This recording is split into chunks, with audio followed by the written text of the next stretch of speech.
kapuso, nandito pa rin po tayo ngayon sa Manila North Cemetery, ang isa sa pinakamatanda at pinakamalaking sementeryo sa buong bansa. At sa mga sandali pong ito, pasado alas 7 po ng umaga, makikita natin itong sitwasyon.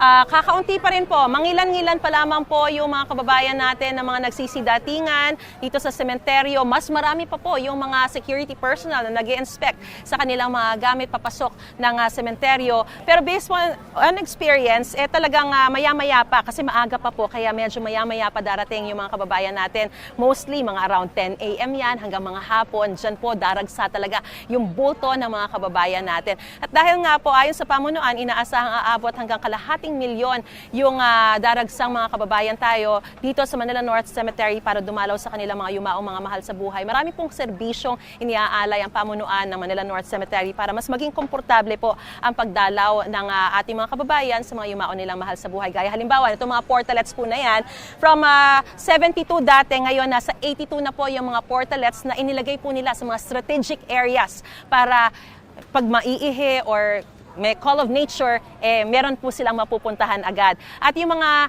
e-trikes naman po, gaya nito, meron pong 40 dito sa loob. 4 na pong e-trike dito sa loob at sa labas naman, doon sa mga road closures, may tiglima. Ayan, may inabutan po tayo na mga sasakay. Ate, matanong ko lang po muna kayo, no? Magandang umaga po sa inyo. Malaman ko lang po anong pangalan niyo po. Edna Rhea Luy po.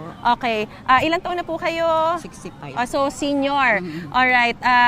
Ano po masasabi niyo na meron po mga ganitong serbisyong Ay naku, napakalaking tulong po to kasi kagaya namin mga senior, hindi na halos makalakad. Malayo pa po yung pupuntahan namin Ganun. Alright. Ganun po ba kalayo yung Doon po kami nicho kay, ninyo? kay Fernando. Ay, medyo malayo-layo nga po yun. malayo-layo. Medyo sa dulo po yun. Sino po ba ang dinadalaw po natin? Papasukin po muna natin. Morning po. Morning. Ay, Si mother po at si father. Talagang tradisyon nyo po na bisperas dumalaw. Yearly talaga, yearly. Oo, hindi sa November 1. Kasi Dahil po, maraming tao. Mahirap magkipagsiksikan ng mga senior. salamat po.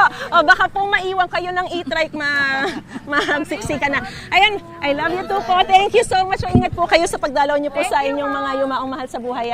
Ingat po. Ayan mga kapuso, yung mga sumasakay po sa e-trike, gaya ng sinabi ko, 40 e-trikes. Meron din pong 8 wheelchair dito sa loob at bawal din po ang mga political tarpaulins na isabit o ipascale dito sa sementeryo ngayon pong unda. So yan muna ang latest sa sitwasyon. Mula pa rin dito sa Manila North Cemetery, balik sa studio.